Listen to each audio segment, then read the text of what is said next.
गणेभ्यो गणपतिभ्यो नमो नमो। व्रातेभ्यो व्रातपतिभ्यो नमो नमो। ग्रीसेभ्यो ग्रीसपतिभ्यो नमो नमो। विरूपेभ्यो विश्वरूपेभ्यो नमो नमो। ओम गं गणपतये नमः। आप सभी मित्रों का हार्दिक स्वागत है, अभिनंदन है। और मेरे सामने बैठे हुए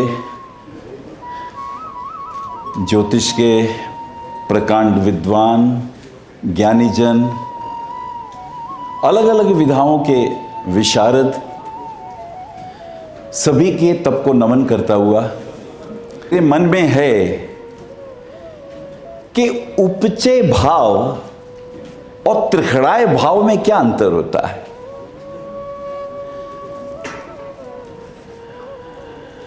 त्रिखड़ाय बड़ा कीमती भाव है ये। मैं चाहूंगा कि इस विषय पे ध्यानपूर्वक मुझे सुने, क्योंकि ये बड़ा कीमती उद्बोधन है, ये सुनने को नहीं मिलता। आप त्रिखड़ाय पे कौन बोलेगा और सारगर्भित व्याख्या कैसे करोगे?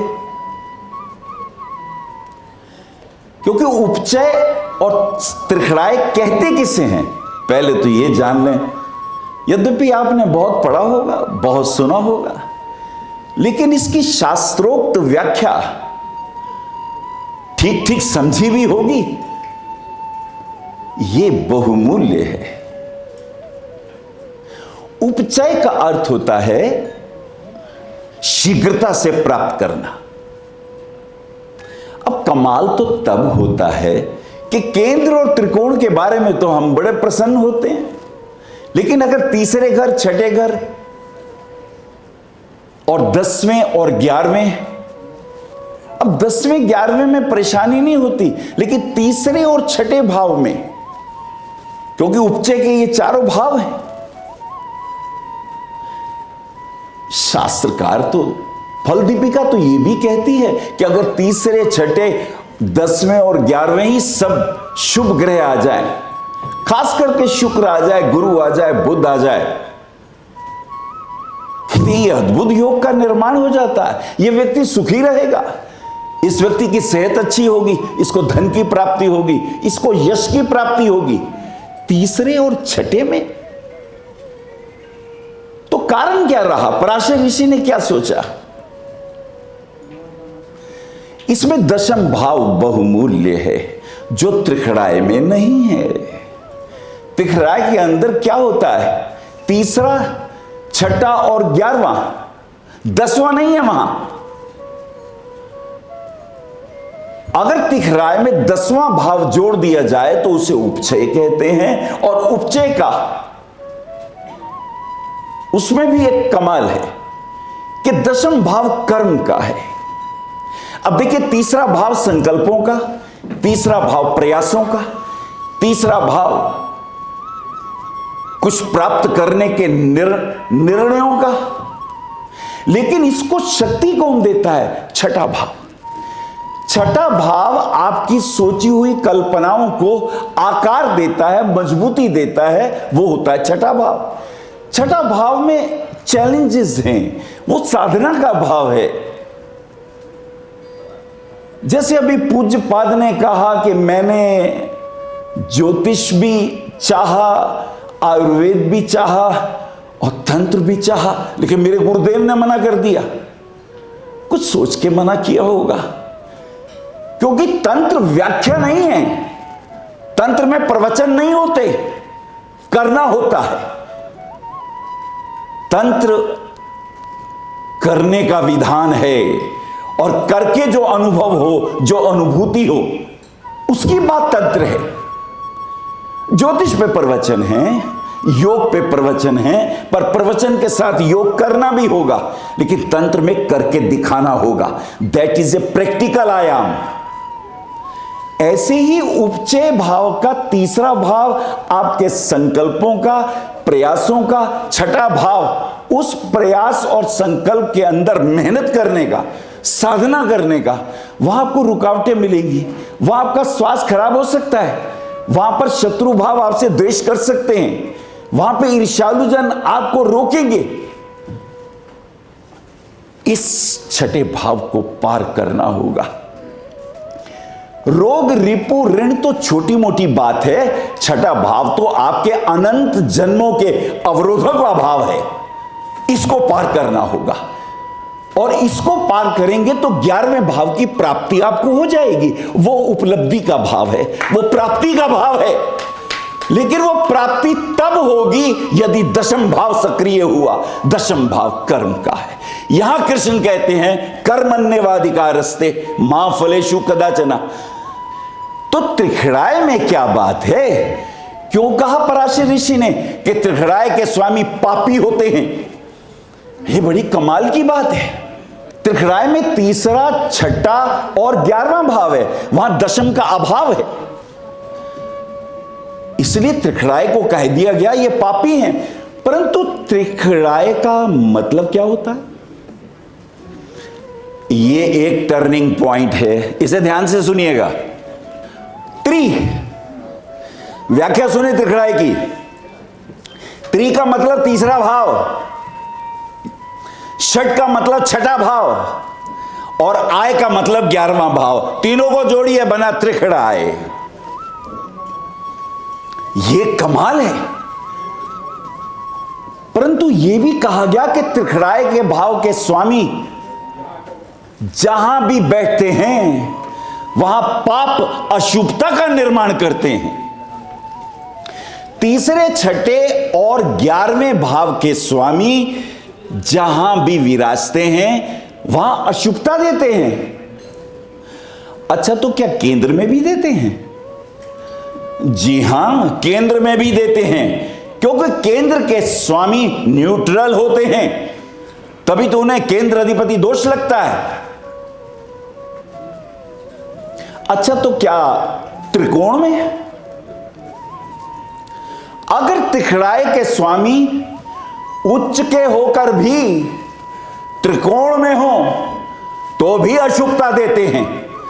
तभी शुभता देंगे यदि यदि त्रिखड़ाय का एक स्वामी त्रिकोण अधिपति भी हो, 1, 5, 9 से संबंध उसका हो। अगर उसका एक प्लैनेट, उसकी एक राशि छठे आ जाए या 11वें आ जाए तो कष्ट नहीं देती, वरना ये कष्ट देते हैं। चलिए, मास्टर की दे रहा हूं हमेशा की तरह। जब किसी की जन्म पत्री देखो ही तीसरा, छठा और 11वां भाव अशुभ है ना। राजयोग कब बनाते हैं? बहुमूल्य बात कहने जा रहा हूं, ध्यानपूर्वक सुनना। पड़ोसी से बात करोगे तो चूक जाओगे। कभी कभी शास्त्र रूप धारण करता है, कभी कभी शास्त्र वाणी से अभिव्यक्त होता है, इसलिए जागृति से सुनना बहुत जरूरी है। तीसरे, छठे और 11वें भाव के स्वामी यदि उपचय में आ जाएं तो ये घोर संघर्ष के बाद सफलता प्रदान करते हैं। That is the turning point of त्रिखड़ाय। तीसरे, छठे, 11वें, चलो मिथुन लगन हो अगर किसी का, तो तुम्हारे छठे और 11वें भाव में मंगल की राशि है। ऋषि पराशर कहते हैं मंगल घोर पापी है, क्योंकि 2 त्रिखड़ायों का स्वामी है। लेकिन वो ये भी कहते हैं उपचय में आ जाए ये 2 अशुभ भावों का स्वामी, अगर तीसरे चला जाए तो घोर संघर्षों के बाद इस व्यक्ति को प्रॉपर्टी का विशेष सुख प्राप्त होगा। त्रिखड़ायों में भी तीसरा कम पापी है, छठा उससे भी ज्यादा पापी है, और 11वें भाव का स्वामी घोर पापी है। तो यदि त्रिखड़ाय का स्वामी उपचय में आ जाए, यानी 3, 6, 10, 11 में आ जाए, राजयोग फलित होते हैं। कभी इंदिरा गांधी की पत्री उठा के देखना, उनके छठे और 11वें भाव में गुरु शुक्र का परिवर्तन योग है। छठे का स्वामी 11वें, 11वें का स्वामी छठे, शुभ ग्रह और त्रिखड़ाय में और उपचय में आ जाए तो ये राजयोग बन जाता है। उपचय में भी एक चक्रवर्ती सम्राट का योग बताया गया है।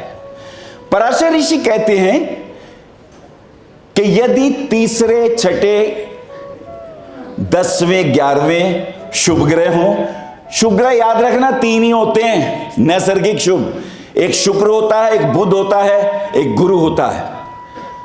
बुध पाप प्रभाव में हो तो दोनों प्रभाव देता है, ऐसी चंद्रमा अशुभ प्रभाव में हो तो इतना शुभ नहीं, लेकिन शुभ माना गया है उसे। अगर शुभ ग्रहों का प्रभाव 3, 6, 10, 11 में हो, और इसी में एक टर्निंग पॉइंट है कि यदि 3, 6, 11 में त्रिखड़ाएं में शुभ ग्रह हो और लगन और दशम भाव में पाप ग्रह हो, तो एक चक्रवर्ती सम्राट का जन्म होता है, एक चक्रवर्ती सम्राट का जन्म होता है। तो आप अपनी पत्रियों में देखें, बड़े बड़े धनाढ्यों की पत्री में देखें, कुबेरों की पत्री में देखें, ये योग मिलेंगे। और सबसे बड़े योग तीसरे, छठे, 11वें में मिलते हैं। त्रिखड़ापति जब उपचय भाव में आते हैं तो संघर्ष के बाद विजयश्री प्राप्त कराते हैं। त्रिखड़ाए का स्वामी यदि उच्च का हो, बलवान हो, तो जहां बैठेगा उस भाव के फल को नष्ट कर देगा, उपचय को छोड़ के। यानी केंद्र में बहुत संघर्ष और स्ट्रगल देगा। लेकिन यदि ये त्रिकोण का भी एक स्वामी बनता है तो ये आपको घोर संघर्ष के बाद विजयश्री भी देता है। ये उपचय और त्रिखड़ाए एक और भाव है, उसे त्रिक कहते हैं। आज मेरा मन है कुछ नेगेटिव भावों को राजयोगों में कैसे बदलते हैं उस पर आपको बात करने का। नवीन भल्ला जी ने कहा, मैंने पूछा क्या बोलूं, बोले जी तुसी कुछ भी बोलो। मैं कहनी बोल दो, मैं कुछ खास। फिर मैं सोचा चलो आज त्रिकां दी गल कर लईए। त्रिक भाव 6ठा, 8वां और 12वां। 6ठे, 8वें और 12वें भाव के स्वामी, यदि देखिए इसमें चमत्कार कैसे घटता है। अक्सर ये आपकी पत्रियों में मिलेगा, if the lord of 12th house comes to the 6th house, यदि 12वें भाव का स्वामी 6ठे में आ जाए तो क्या होता है। देखिए पराशर ऋषि आपको 4 ब्रह्म वाक्य आपके जीवन में उतारना चाहते हैं। वो चाहते हैं कि उनका ज्योतिष शास्त्र मदारीगिरी का शास्त्र ना बन जाए, दूसरों को डरा के धन उपार्जन का शास्त्र ना बन जाए, ब्रह्म से मिलाने का शास्त्र बने, परमात्मा से मिलाने का शास्त्र बने। इसलिए मंगलाचरण में 4 महावाक्यों का उद्घोष करते हैं। एक सत्य विप्र बहुधा वदंती, वो सत्य एक है परमात्मा का, और उसे जो जो जानता है बहुत तरीके से कहता है। सत्य एक है, जो जो जानता है वो अनंत तरीकों से उसकी व्याख्या करता है। फिर वो कहता है एको अहम द्वितीयो नास्ति, मैं एक ही हूं और मेरे जैसा दूसरा प्रारूप नहीं है। दूसरी घोषणा करता है। तीसरा कहता है खलविदम ब्रह्म, परमात्मा ने ये सारा संसार रचा, रचनाकर ने संसार रचा और हर रचना में रचनाकर व्याप्त है। जर्रे जर्रे में परमात्मा है। पराशर ऋषि चाहते हैं इस शास्त्र के द्वारा आप अपने पूर्व जन्मों के कर्मों को देख सकें। डॉक्टर नहीं बताएगा, इंजीनियर नहीं बताएगा, साइकियाट्रिस्ट भी नहीं बताएगा, कोई विधा नहीं बताएगी सिवाय ज्योतिष के। इसलिए ज्योतिष का अर्थ होता है जो ज्योति को इस मृण्मय में जो चिन्मय है, जो उसे प्रकाशित करे, जो उस ब्रह्म को जाने और प्रकाशित करे, उसे ज्योतिष कहते हैं। त्रिक भाव का चमत्कार, 12वें भाव का स्वामी अगर 6ठे में आ जाए तो 6ठे भाव के रोग, रिपु, ऋण सबका नाश कर देता है। This is the beauty of व्यय भाव, this is the beauty of त्रिक भाव। त्रिक अधिपति 12वें भाव का स्वामी व्यय का और हानि का है।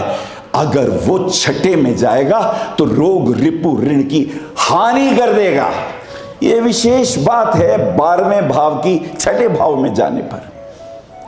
And if the lord of 8th house comes to the 6th house, और यदि 8वें भाव का स्वामी छठे में आ जाए, 8वां भाव अचानक संकट, अचानक विपत्ति, अचानक नाश, वो अगर छठे में आ जाए, रोग रिपु ऋण से होने वाले समस्त उपद्रवों का नाश कर देता है। देखिए त्रिक भाव कैसे आपको बचाते हैं विपत्तियों से, ये उनकी खूबसूरती है। और राजयोग तो आपको मालूम ही है, 12वें भाव का स्वामी छठे या 8वें, वो तो विमल कीर्ति योग होता है, जो आपको यश देता है, मान देता है। अर्गला स्तोत्र का वो मंत्र यहां जागृत हो जाता है, विद्यावंतम यशस्वंतम लक्ष्मीवंतम जन्म करो, रूपम देहि जयम देहि यशो देहि द्विषो देहि। हे मां मुझे रूप दो, जय दो, यश दो, मेरे सभी अनिष्टों का, अरिष्टों का, शत्रुओं का नाश कर दो। यदि छठे भाव का स्वामी 8वें में चला जाए या 12वें में चला जाए, तो हर्ष नामक महायोग उपस्थित हो जाता है। आदमी आनंदित रहता है, हर्ष में रहता है, उसके ऊपर परमात्मा की अनंत कृपा होती है। और यदि 8वें भाव का स्वामी छठे या 12वें चला जाए, तो ये व्यक्ति बहुत सरल स्वभाव का होता है। अगर किसी के स्वभाव को जानना हो, ट्रिक से जान सकते हो। If the lord of 8th house goes to the 6th house और 12th house, there is a सरल योग। डॉक्टर राजेंद्र प्रसाद की पत्री में ये योग देख सकते हो, बहुत से लोगों की पत्री में, साधु संतों की पत्री में ये योग दिखेंगे। त्रिक भाव, त्रिखड़ाए और उपचय, सबसे पहले इन्हीं को देखना चाहिए जन्म पत्री में। ये दूध का दूध और पानी का पानी कर देते हैं, ये बताते हैं आप कैसे हैं। अब देखिए जो तीसरा भाव है, कमाल देखें, वो दशम का छठा भाव है, कर्म भाव का, उपचय भाव का 6th है, 3rd हाउस। आपके कर्म भाव में क्या व्यवधान आ रहे हैं? आप इतनी मेहनत कर रहे हैं, रिजल्ट आपको क्यों नहीं मिल रहे हैं? जाइए त्रिक भाव में, देखिए तीसरे भाव को, क्योंकि वो दशम का षष्ठ है, वो दशम का रोग रिपु ऋण है। छठे भाव को भी देखिए, छठे भाव को भी देखिए, वो उपचय भाव जो 11वां भाव है, उसका अष्टम है। अचानक आई हुई विपत्ति, अचानक आया हुआ संकट, 11वां भाव जो प्राप्ति का है, जो आपको प्राप्त होना है, जो आपने मेहनत करी, उसका रिजल्ट आपको नहीं मिल रहा, छठे को देख लो। और अष्टम भाव 9वें भाव का द्वादशीश है, 9वें भाग्य की हानि करता है अष्टम भाव। इसलिए अष्टम भाव को घोर कष्ट का भाव कहा गया है। मेरी बातों को इतने प्रेम से सुना, अनुग्रहित हूं, आपके भीतर बैठे परमात्मा को प्रणाम करता हूं। नमस्कार। आचार्य श्री अनिल वत्स जी के आध्यात्मिक प्रवचन, ध्यान व ज्योतिष संबंधी मासिक राशिफल फेसबुक, यूट्यूब, www.astroanilvats.com पर भी देख सकते हैं। For appointment, भविष्य कथन, Monday to Saturday, 11 a.m. to 6 p.m. BE 279, Street number 6, Harinagar, New Delhi 110064. Phone number 98917 39999 98181 89993 981 088 7002 886 000 6030. Website www.bhavishyakathan.com. Acharya Anil Vats @gmail.com.